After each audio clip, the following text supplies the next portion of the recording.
on a beautiful Sunday afternoon. Welcome to the BEBC BS Podcast. Week number 36. 36. All right. Throwback from the past, 2008. What was his name? Matt McLaughlin. Matt McLaughlin. Safety Matt McLaughlin. DB Safety, yeah. This podcast is in honor of you and the current number 36. And the 2008 championship team. And Oh, wait, no, we don't care about them. That's the past. The current. We've got to do the current because Okay. current DB, Cornelius Williams, Yeah. had a big interception Friday yes, night. he did. Oh, he did. So he knew this was the week. Of his podcast. right. So he had a big pick. That was the only reason he held on to the ball. Is that what it was? Oh, no. Well, another week in the. Can you believe we're 8 weeks into the season already? And we have yet to have a dry game. Well, you're either sweating and being wet, or you're Getting rained on and being wet. And this was significant rain too this week. Edge Yeah. wetness. I mean, it wasn't thunderstorm rain, but it was. Harder than it has been. It was wet. Thanks to Bubba for allowing us to enjoy the game from the sidelines this past Friday night. That was fun. Yeah, that was a different experience. It was different.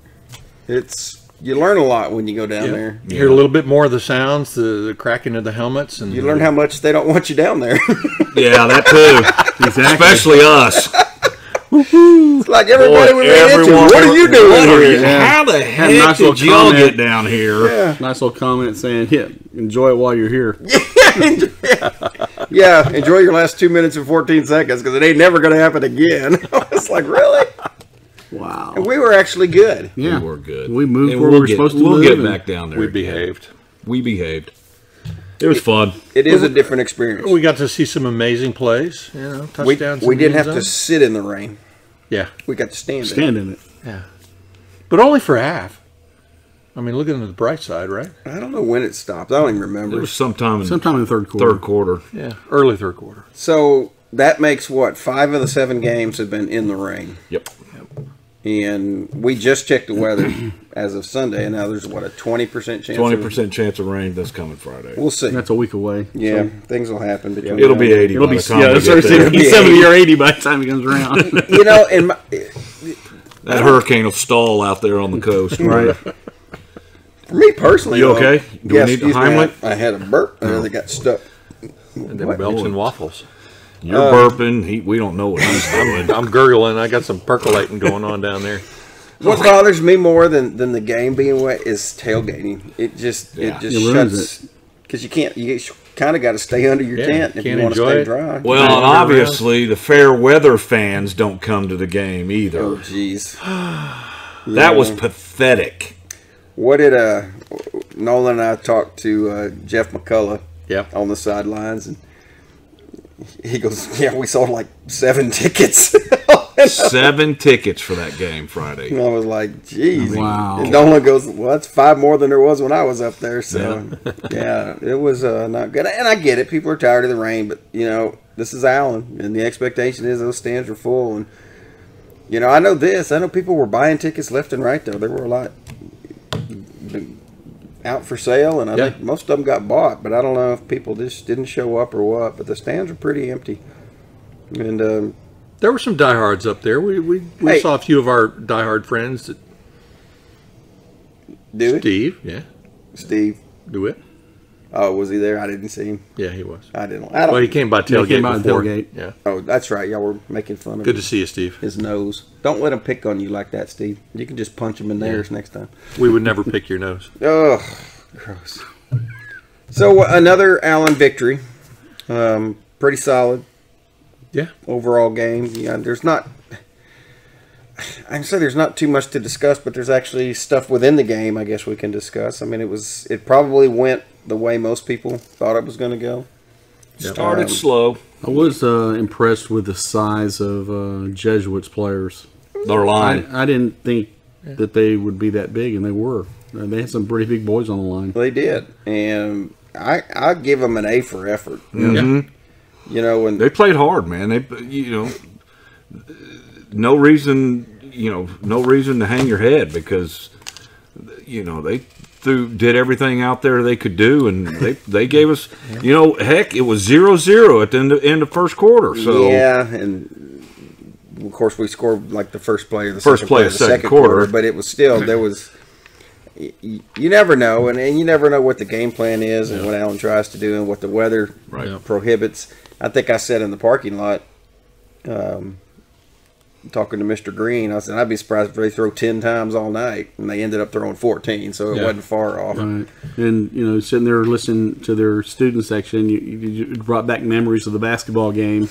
2013, I think it was, or whatever. When they're going, we want to play football. Let's play football. Yeah. I mean, our guys, our student section yells "Daddy's money," and their student section yells "overrated." I mean, it's just it's going back and forth. Well, and Mark said it. Mark said it to me beforehand. If you want to post up against Allen, to throw out a basketball reference, you got to have the big, tall receivers that can kind of push their way around and get some ground. And they didn't. They had a bunch of small, fast receivers, and they just weren't getting it done. Yeah. And number 12 was stepping and the quarterback jumping and got knocked out. I hope he's okay. But dude, he got pummeled the play before he actually went out. I went back and looked to see. I couldn't remember who got him the first time, and it was Jernigan. Yeah, it was. Yeah, Jernigan got him the first time. That was the first time he got popped in the ribs. And he got hurt, and he was out for a series, and then he came back, and then he got introduced to Casey Curl in the worst possible way. And bless, like you say, we hope he's okay, but he did. He never came. From what I talked to a buddy of mine who was he happened to watch the game from the Jesuit side because he's actually friends with the head coach over there and their family, and he said that kid never came back out of the locker room. Oh, really? Yeah. So he wasn't. He didn't come out on the sidelines in street clothes. He just never came back out of the locker room. So well, again, like you said, just reiterate. We hope he's okay. Parents could have taken him to the hospital. Yeah, he got back good, and I was actually surprised to see him come back because I thought he was done when Jernigan hit him. Yeah. But that's what happens when you play Allen. You're going to get hit, and you're going to get hit a lot. And the kid from Plano East last week is a bigger kid, taller, and he was a little more elusive than this guy was. And he was much bigger, and so bless his heart. Take a beating. Kudos. But the running back, what's his name? Number 22. E.J. Smith. Kudos to that kid. That kid's he's legit. Here's the stat of the night to me. E.J. Smith, 22 carries, 109 yards. Yeah. Team rushing yards, 100. They actually got 112. I thought they got 106. That was passing. 112. So he had 22 carries for 109 yards, and the rest of the team had 19 carries for 3 yards. Kind of tells you what they're built around. The tail of the tape. And, Emmett's been teaching the boys some moves. I mean, the kid was slick. He got great vision. He can move in a crowd, and he can pick his hole. And he's tough. Yeah. They also had him a few times where they didn't wrap him up either, too. Yeah. So we'll talk about that a little later. He's a quality running back, and it was fun watching him. And sidesteps. Gosh, he's got sidesteps because his vision is just great. And Papa Smith was at the game. Was he? He was in the stands. Good for him. That's where he needed to be. Incognito. Not really. I heard he was quite vocal all night. No, was he? Yes. I would like to know. No, he was. Was he into Hedadura? He was. Yeah, may have been. He just got back from Mexico. He was down there this week at the Hedadura. May have very well been. So he was letting the coach know that he needed to get the ball more to the best player on the team, basically, is from what I heard. Well, let's see. They had 62 plays. One person can't run on a team though. And he touched That's the ball. a lot of plays. 22, and on the passing side, he receptions. He caught. Find it here. Sorry. 2 for -3. But they threw to him a lot more. They threw to him a heck of a lot more. I mean, bottom line, you had a good idea where Jesuit was going with the ball based on where Smith was on the field. Well, in your defensive game plan, stop Smith, you stop Jesuit. And basically that's what happened. And, it took the Allen offense a while to get cranked up. The second quarter came along and they scored 23 points, and you go in half 23-0, and you're feeling pretty good about things. You know? And just about all of the receivers got a little piece of it. You know, Sherfield and the Green Twins and Theo for sure got the throws, but. And one of the things I got for later, you know, the running game was very, very good again. You know, 41 for 287, so 6 yards a pop. And, you know, when you're averaging 6 yards So a what pop, was the split between Selden and Grant? They both had, Selden had 10 carries for 74, and Grant had 15 for 74. Mm-hmm. So Selden had 3 touchdowns.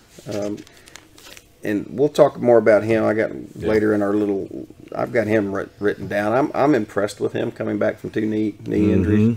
Yeah. Because the word I got over the summer was that he might not be coming back to running back, that he was tired of getting hurt, and he might be playing DB. And so the fact that he has, and he's stuck it out, and he's been good at it. fantastic. So, you know, you got him, and then Grant Robinson played well, and then, you know, Johnson got in there. In fact, he's kept his speed like he has. Yeah. So overall, a pretty easy night. I say it's never easy. The boys will tell you it's never easy. Yeah. But as far as games go that they've had to play, I felt the first quarter was a hangover from the big hype from the week before, where we're coming out, we're making a statement, and we're really going to get after them. A very active trash talk leading up to the game, and maybe not so much this week. But it's Jesuit trash talk at all.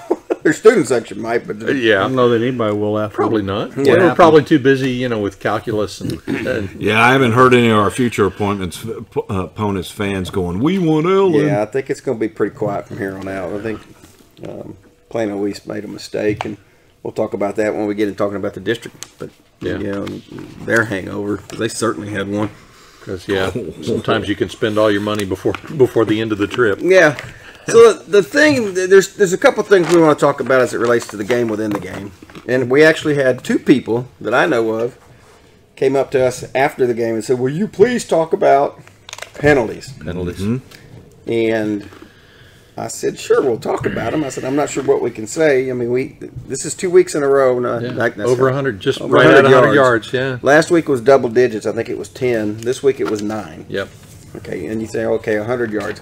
And then you go back and you break it down. The first big penalty was a chop block, and that was on one of the offensive linemen. I saw the play. He came around the edge, and he went low, and you're not allowed to do that. So that's a 15-yarder. And then there were 2 face mask penalties, which those happen. I mean, it's never, 99% of the time, it's not on purpose. Yep.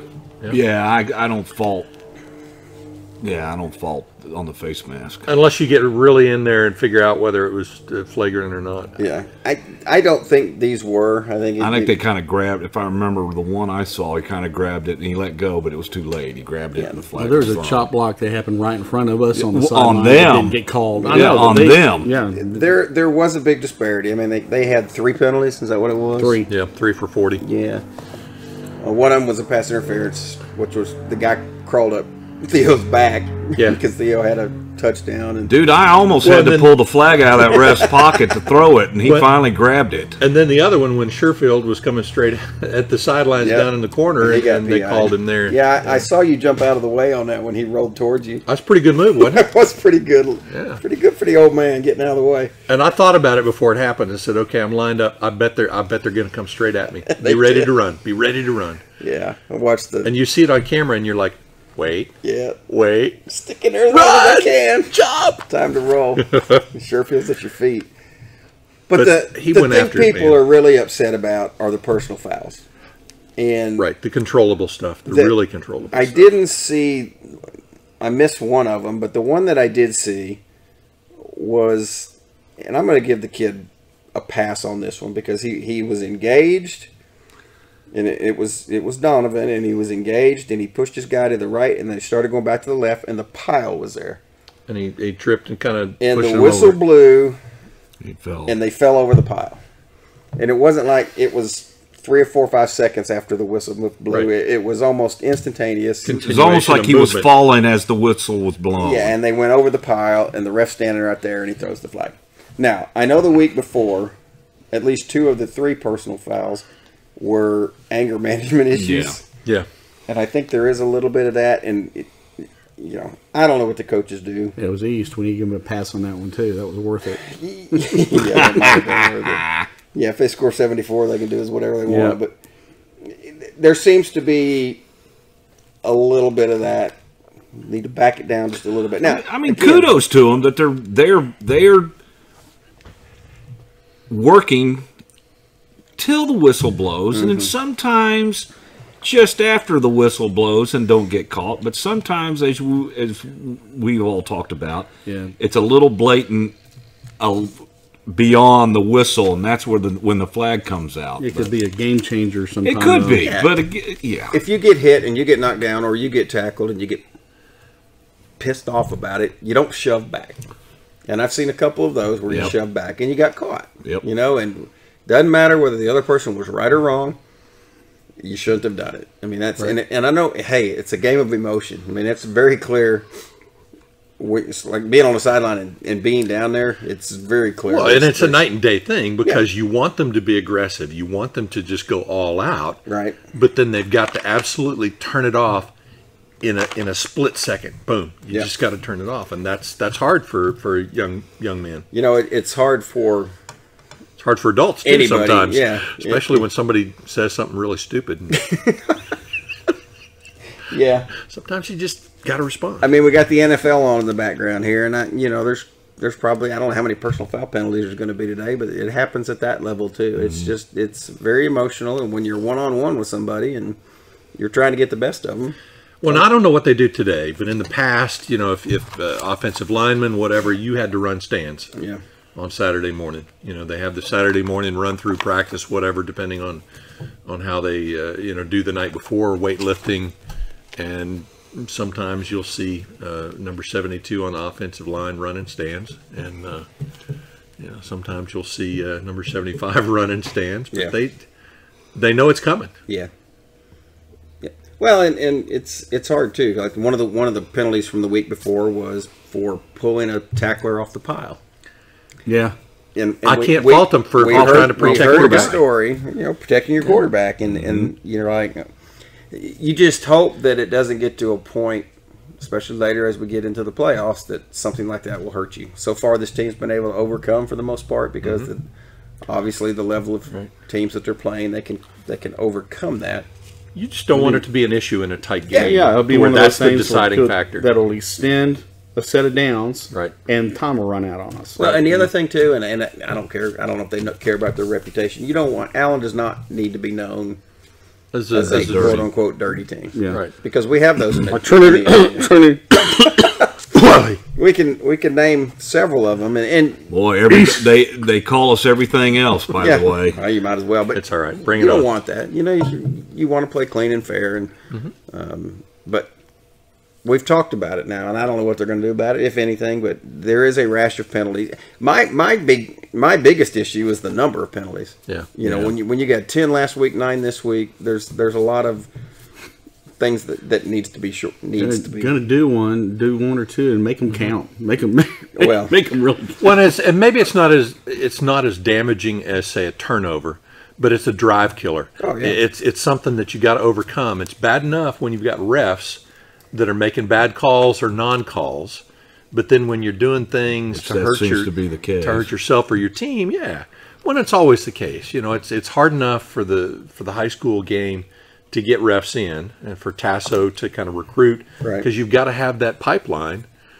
and it's hard for them to get the younger kids in when people are calling them all sorts of names like like Donut Man, and that's right, Mr. Freshman football fan. I heard you. It's tough, but it's an issue to keep an eye on. They've got 3 weeks left in the regular season, and hopefully they can clean that up a little bit, and 4 or 5 would be better. 0 would be great, but what are the odds of that ever happening in high school? The other thing we wanted to talk about, and I've been noticing this for 3 or 4 weeks, and I'm just going to throw this question out there for the coaches. We know we have a coach or two that listens.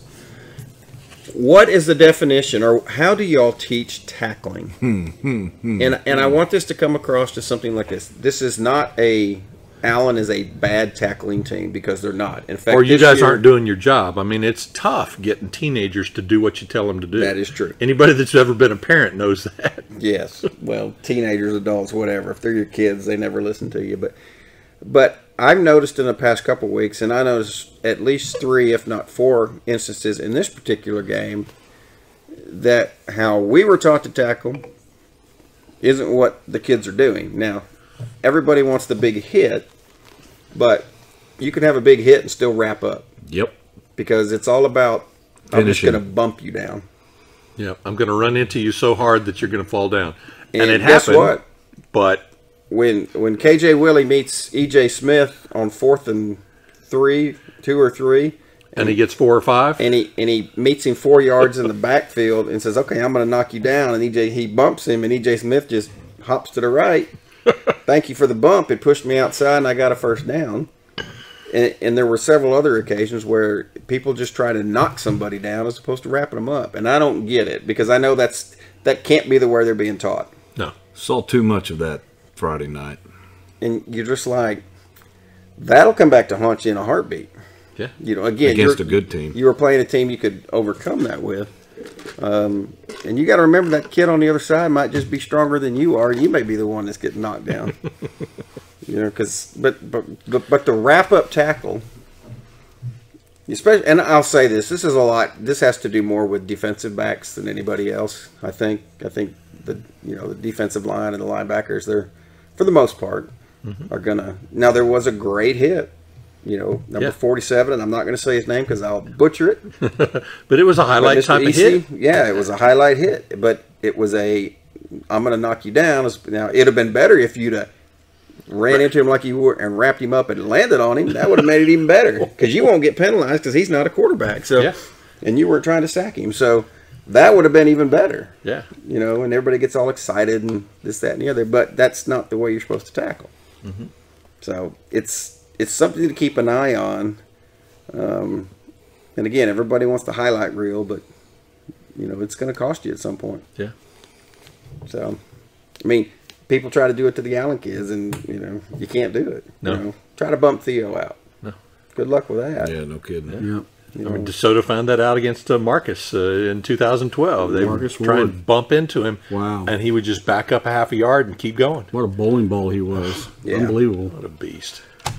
So another, this week was not as crazy as last week in Texas high school football. More things held more to form. It was crazy in 9-6A. Other than one little thing, I guess they played at Kimbrough. Oh, that's yes, ugly. they did.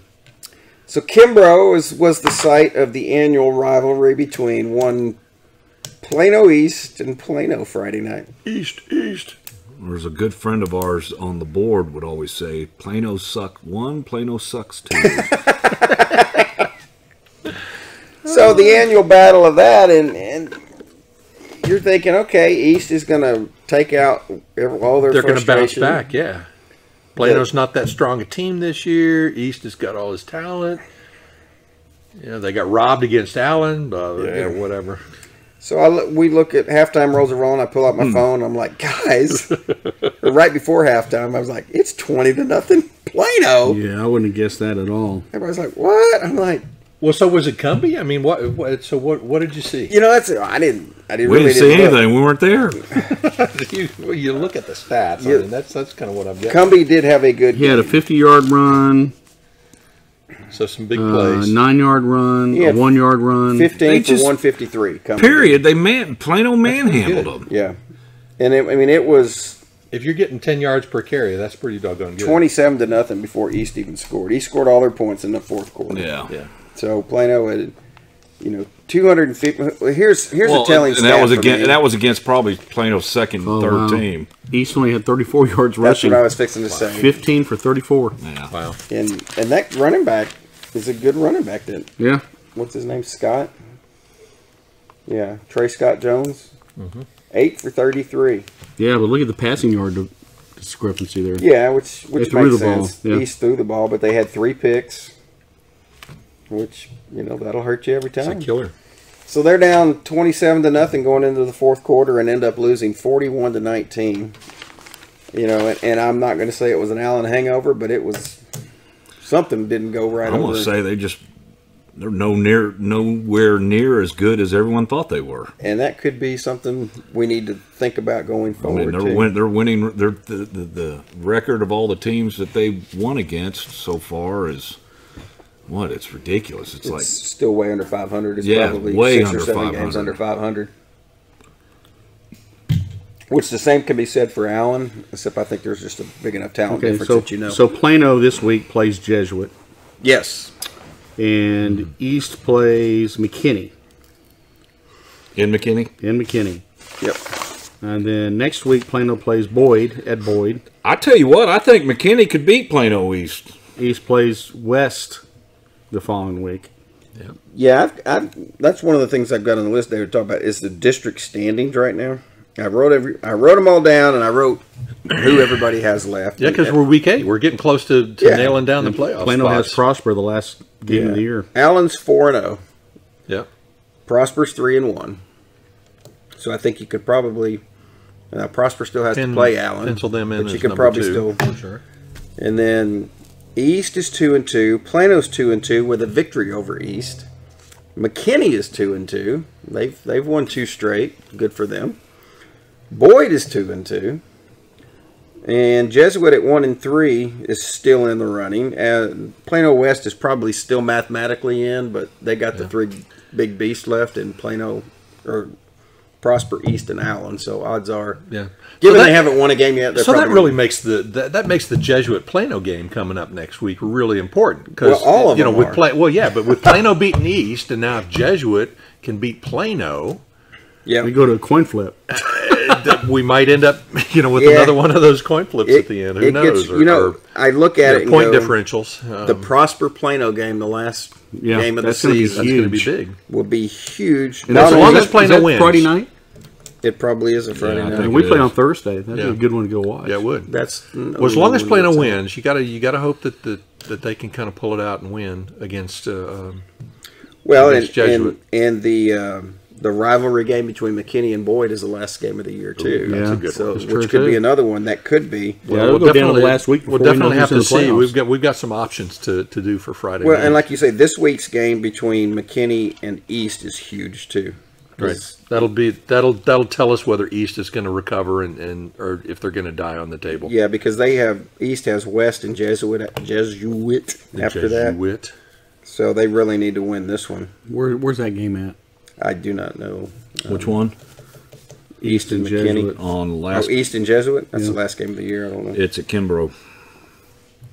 But the district is very interesting. It's gone very different than I thought it was going to. I didn't give Prosper enough credit, but yeah, they've hung in there, and it makes you wonder if they played East again. The Prosper will be playing Plano at Clark. Oh, okay, good. That's a very possibility. Yeah, road trip game then if it's just at Clark or Allen South. Yes. So it's a tight district when you look at it. There's 4 teams at 2-2. Mm-hmm. All of them still scrambling when the separation hasn't occurred like you. Out deep into the tiebreakers will that get? Yeah, we'll see. Well, and depending on which Plano teams make it in, that's going to decide who joins Allen in D1. Yeah. For the playoffs as the runner-up, and then gets to face the top of 10-6A. Well, either Plano team, whether it's East or Plano, will make it into the bracket with us. Right? Yes, if they make it. Well, we don't have to worry about West, yeah. as far as attendance numbers. So then it's East and and Plano Central. You're probably looking at Prosper making it in ours if they make it up there, and none of the Plano they'd be the top of the D2 bracket, right? Yeah. Yeah, and it's interesting. Plano's doing what Plano always done. They look horrible. They're 2-5 on the year. Mm-hmm. And they squeak in. And then here they come the last, so we'll see. It'll be interesting to watch them the last. They got Jesuit, Boyd, and then Prosper. Well, if East and Plano make it and Prosper, so then that makes, between who's bigger between East and Plano? East is bigger. So that means Plano would be the runner-up in D2. Plano would go D2 as the runner-up. Wow. Yeah. Interesting. Yeah. Could be. So anyway, there's a lot going on in district that we can pay attention to. Well, and for Matt Diggs' sake, I hope Plano East makes the playoffs. Oh, bless his heart. No, you don't want to see people suffer too much. Sometimes. I beg to differ. Sometimes you do, sometimes you don't. Especially when they try and blame us for their loss this past Friday Brutal. against Plano. Nobody would really do that, would they? Maybe. We just Check And Twitter. I got Stop to recruiting. rephrase that. Plano's 3-4, not 2-5. So I don't want to take one victory away from them. Sorry. Yeah. But that's overall, not Yeah. district, right? Yeah. But the rest of the state pretty much held form. I think Klein Collins lost to Klein, which was kind of an upset. But other than that, top 10, everybody won. And really not a whole lot of other stuff that seemed really weird. Everybody's kind of holding Lake Travis beat by. Rowlett did lose, who everybody's projecting Rowlett to be the team that Allen kind of faces in the first round, which they may still, but Wiley all of a sudden just jumped up and smacked them down. So they went from the ranks of the undefeateds. I think I'd rather play Rowlett than have to deal with Wiley again. Just Yeah, something unsettling about that, you know. So maybe some of the coaching staff wants to exercise some demons from 07. Who knows? Maybe not. Yeah, I'm all for it. Yeah. I'd A enjoy nice it. little spanking I would would be enjoy nice. it. At home? Yeah. Yeah. I'd say we go back to Cowboy Stadium. Oh, if it was only still there. That was such a beatdown. That was brutal. All right. Look forward to Friday night. Allen plays Boyd. Yes, we do. I expect another. Pink out. It is pink out. Everybody don't forget. Pink out. Wear your pink. Don't be bashful. It's okay because everybody else is doing it. And it's for a good cause. We're going to have some pink chili. Yeah. No, I'm not making it pink. No one's going to make chili this week, and David and I are trying to get him to put pink food coloring in it, and he won't do it. That's gross. What do you mean it's gross? It will look purple. Pink and brown makes purple. If you're blindfolded, you never know the difference. It'd just be the fact that you tried it, Nolan. Yeah. We'll see. You know what I'm going to do? see. I'm going to buy pink food coloring and just bring it. I'm going to put Yeah, some I'll in put my some bowl. Pepto-Bismol in there. Oh, yeah. Dude. Maybe we could find some pink bowls to eat it out of. I gotta find my pink wig. I know where it's at. My pink wig right. I got to get a new pink wig. I don't know too. where my pink wig is. Where mine's at. How do you lose your pink wig? I think maybe it got thrown out. My wife thought, oh, some rats made a nest. I'll throw it out. Wow. That's uncool. Well, Well, you don't let your wife touch your stuff, man. dude, Get some scene I control. got too much stuff. Hear that, Sherry? Yeah, Sherry knows. Oh, yeah. Sherry doesn't want to touch us. That's her. All right. I am staying quiet on 5 things. Thank you. I'm rolling 5 along things. here. 5 things Number we've 5. learned this so far this year. Number 1. These are just observations. Or number 5. Well, we'll start with number 5. Okay. The district race is better than we thought it was going to be. Closer or better? I think the teams are more That's competitive than I thought they'd be. that's a matter of opinion. Well, I know, but that's But I mean, well, But you're not what I comparing them to mean, Allen, and because what I Allen- mean by Allen that, yeah, cheats and all that stuff. no, I mean, yes, the rest of the district is competitive amongst themselves. That's right. Yeah, not compared to Allen. You got to take that out. But the rest of who would have thought McKinney would be sitting at 2-2? Yeah, that and was a shocker. I'm happy. I'm thrilled for those guys. Yeah, I'm surprised Boyd is at 2-2. The way they started out the year, they lost all their pre-district games, and Yeah. I was thinking, They boy, graduated. we knew West was going to struggle, and they have, but I think the 2 McKinney schools have kind of thrown a little bit of a wrench. I'm a little in this shocked thing. about Jesuit because the big hype about Jesuit going into the season was that they were going to be right up there at the top of contender with Prosper. And they haven't quite shown that yet. They may very well come back and make the playoffs. They could, but Do you remember at the beginning of the season, Sports Day before football started, came up with their top 10 games to be at throughout the season, and Allen and Jesuit was one of those games. Yeah. Well, and I think they put a lot of credence on EJ, which is great, but they lost a lot from last year, and they don't have a passing game. Yeah. And you've really, again, it's one of these situations, you shut him down, that team's shut down. yeah. And I think if teams can focus on that. But I think the district race is very interesting because of the way the 2 McKinney schools have played. Yeah, They've kind of, and the, I'm going to call it the mini collapse of East here the last 2 weeks. I mean, who would, I felt they were going to lose to Allen. Yeah. I didn't think they'd lose to Plato. Well, non-district play coming in tells you, well, 9-6A, the district as a whole is not that strong. But we've seen some parity amongst the teams in the district, and then we're going to find out once we get into the playoffs, can they sustain one or two wins and actually prove maybe they're a little bit better than what people thought. Yep. But I just think that's been interesting. It's pretty cool.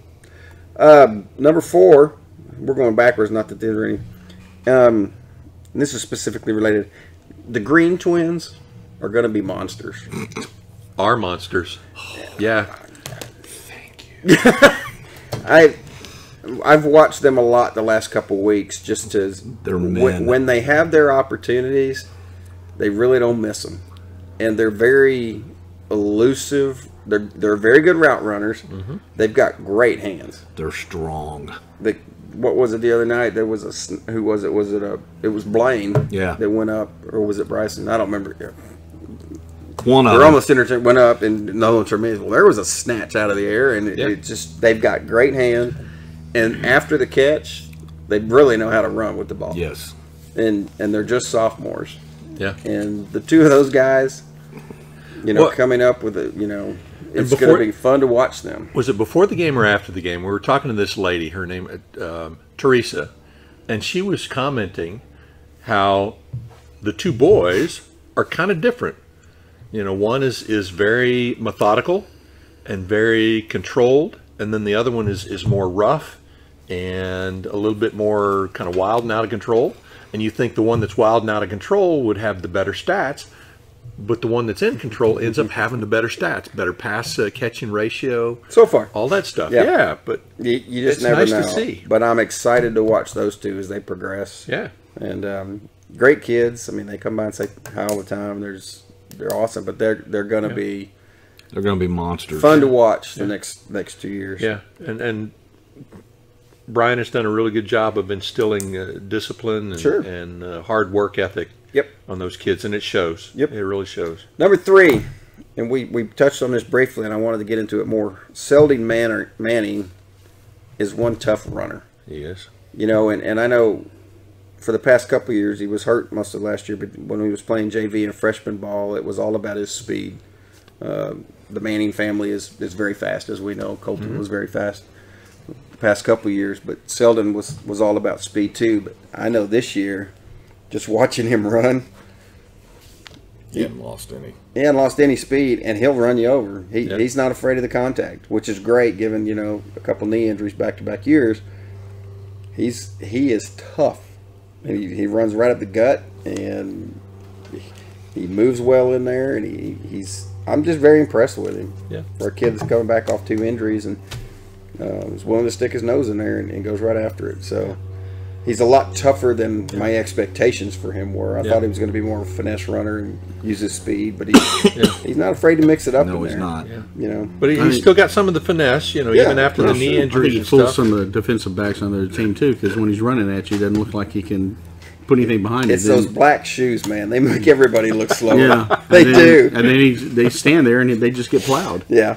Well, and I'm going to add / onto that. Grant's the same way this year. Mm-hmm. And I think Grant saw EJ size somebody up and truck him the other night. Yeah. And Grant in the very next series did the exact same thing. He said, "I'm fine. Watch. You don't have to be a running back to be able to truck somebody." Yeah. And he did. It was awesome. So very tough physical running out of the backfield now this year. It's very nice to see.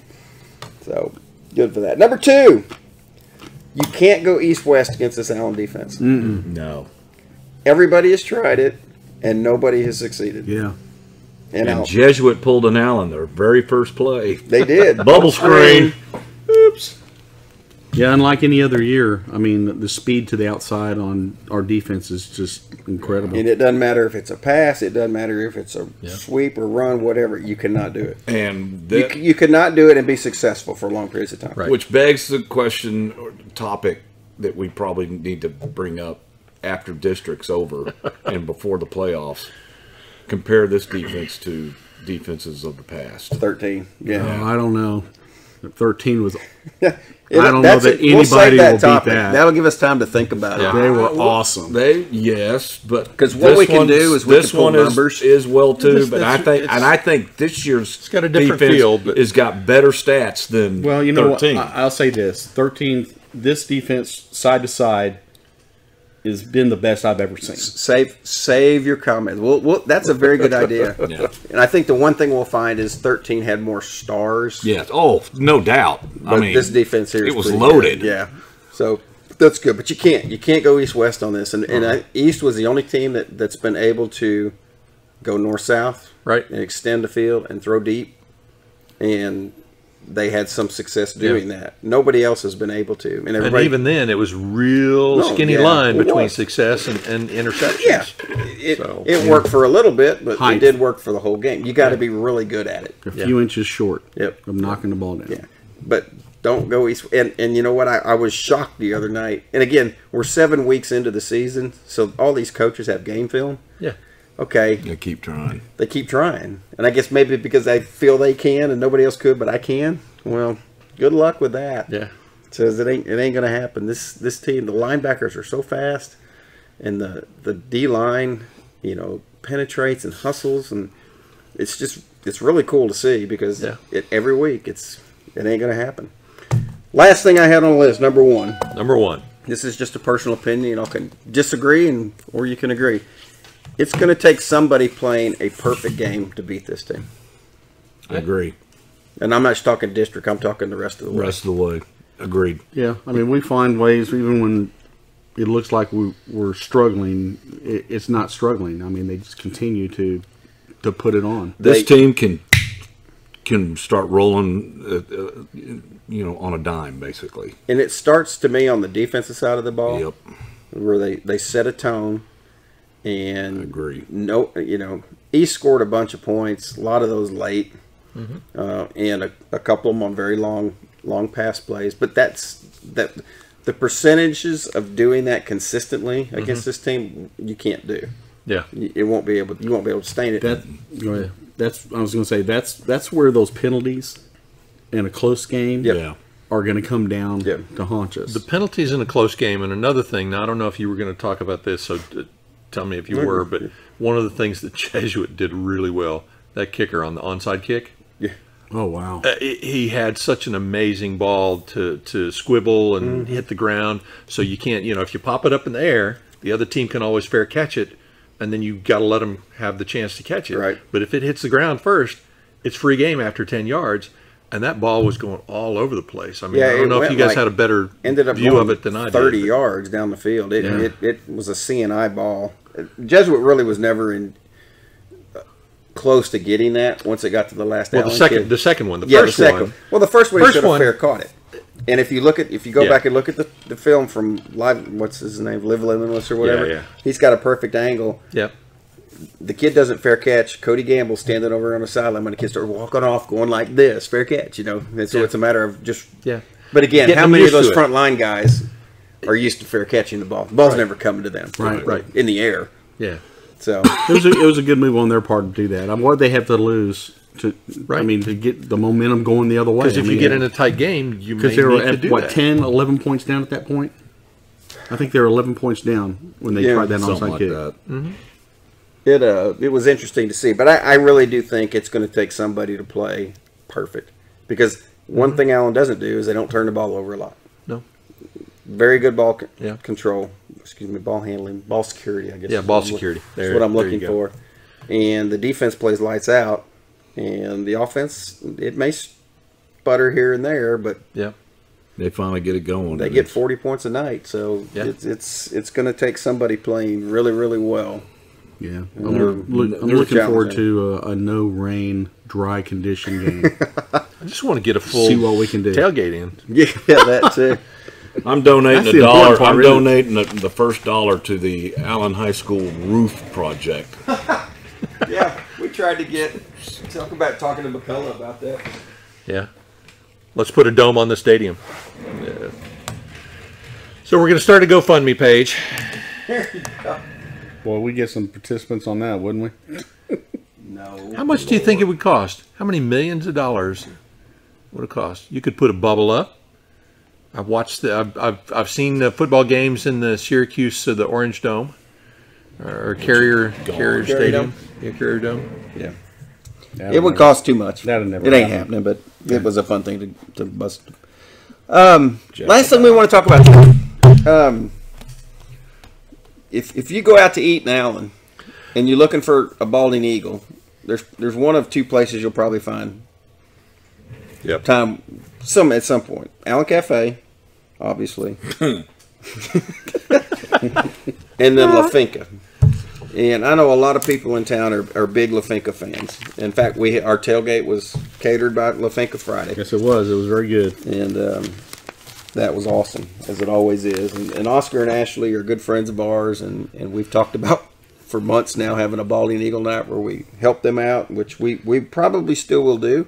On a Saturday sometime. Yeah, but they announced this week that due to the environment and the lack of being able to get quality help, they're cutting back on their dinner service, and their last seating of the day now will be at 4 o'clock. Mm-hmm. So we respect them for that. We understand the importance of family, and that's huge. But it's hard for them, and it's just been a tough environment. And I mean, all of us. I mean, I eat there at least once a week, if not more. Yeah. Or I used to. I don't know what I'm going to do now. It's a long way to drive for lunch. Their salsa verde is something else, and, Yeah. and it's just it's good food. So I would highly recommend you go there if you get a chance to go there for lunch. Go for lunch. Yeah, and they're dinner. Go for early dinner. You can do that, and plus they're now taking online orders for family dinners. You can get That's dinners, right. and it'll be online. You can order it for a Pick family it up, of be 4 to ready to 6, take it home.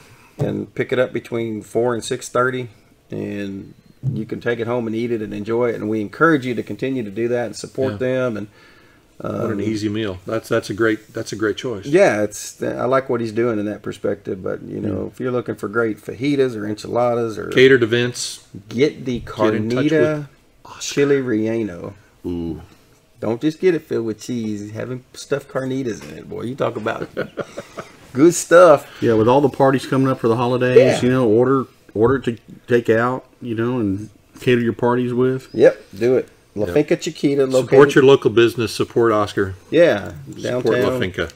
Great people and great food, and they'll take good care of you. So remember them as you're thinking about, like David said, all your catering and holiday stuff. And even if you're just hungry for lunch, drop by and say hello. And hey, like you said, early dinner as well. We appreciate all they've done for us over the years, and we just wanted to give them a friendly plug. So best of luck to them as they start. Last night was their last dinner service, and so they're starting that this week. They'll be open Tuesday at 11. So put a line out the door. Make him work even harder on shorter hours. I know you'll love me for that, Oscar.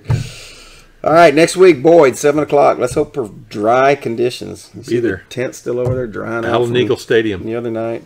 AW eats crayons. Speaking of AW and Thad are not here. And we've been down the past couple of weeks. Nolan wasn't here last week with his shoulder. As you can see, he's all gimpy. And so we're down. And hopefully next week we'll be able to get a full crew back on the podcast. And that's just the way it goes sometimes. Life gets in the way. It does. Life is busy. Anything else, fellas? Nope. Anybody got anything? I believe so. Enjoy the sunshine while you got it. Yeah. Woo pig! Did you really just go there? Absolutely, I did. Hey, congratulations to OU and Kyler. They had a great game against TCU yesterday. He did. He you. Bounced back from his Texas hook 'em. No turnovers. It was good to see them. James and I and Thad were able to go to that game, and we were able to say a few words to Bobby and Kyler, and it was cool. And so they played well yesterday, but it was TCU. So well, and poor Sean, got pulled before the second half. Poor Sean, whatever. Sean Robinson, Trying Mr. to show DeSoto, sympathy. He was not Mr. on Geyer, with his Mr. passers, DeSoto. with his pass. He is what he is, and he hard. always will be. So bless his heart. It's tough. So, well, folks, this one's over. So until next time, it's Adios. over, and we're out.